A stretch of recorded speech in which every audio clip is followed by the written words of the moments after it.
Hey, welcome. Let's start talking about reality, goodness, and work. So what is it, or rather, why is it important? What's the meaning of it? I sort of stumbled upon the reality, goodness, and framework as the result of decades of reflecting on themes like the big questions in life. What is real? What is true? What should I do? What should we do? Sort of ontological and ethical, moral questions about life. Reality, goodness, and work is the simplest way of me referencing the simplest but accurate representation of what I think is the right, best, maybe even correct answer to how a person should be and orient themselves towards life and living and action and behavior and thought and everything that it means to be alive and human. The first part is reality, which neither means that you should pursue some exact sort of academic understanding of reality, nor does it mean that you should never be using imagination or play.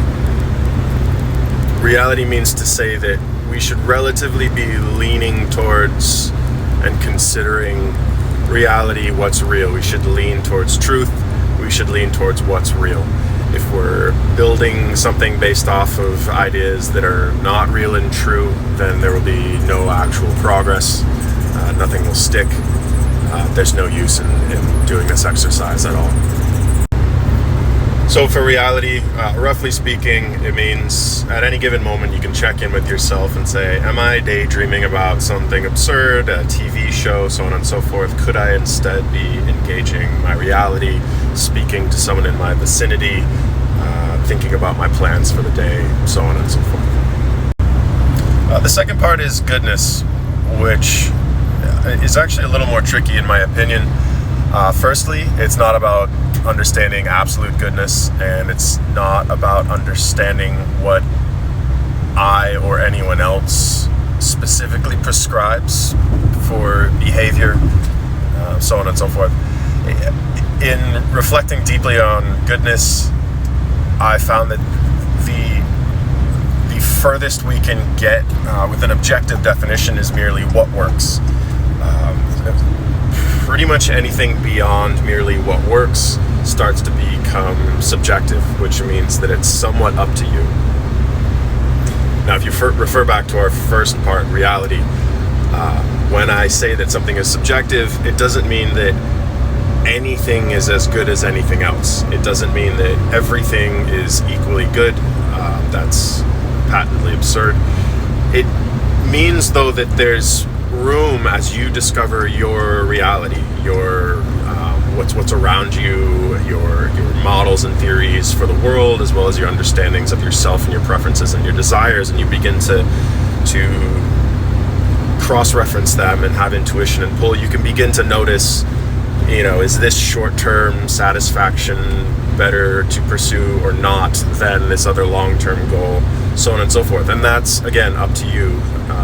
My core point about goodness is that it should be based in reality, and the clearest, cleanest, objective definition I can give you is what works. Beyond that, you get to figure out what it is that is good to you. And then part 3, I haven't spent quite as much time diving into. It's pretty straightforward as far as I can tell, which is I reference as work. And it really just means applied effort and refining so that it's effective effort and that you're able to build and mold reality in the direction that you believe is good. So it's step 3 is get to work. And that's it. In my opinion, it's a pretty simple framework. It doesn't give you all the answers. That's part of the upside, and it's not me being nice. I really think that it's important that this is a distributed game. Each of us can share our ideas about reality and goodness and work together and so on and so forth. But it's important that there's space for different models of reality that you come to in genuine attempts to understand reality. It's good that we have different understandings and opinions about goodness, and sometimes those won't align. And that's totally good. That's one of the strengths of this distributed game. And third, get to work, and that doesn't mean work alone. Working together, being able to specialize, etc., is are all upside parts to this game. And hopefully, this framework is simple enough. One, for you to remember reality, goodness, and work, and two, for you to be able to share it and begin to develop your own ideas.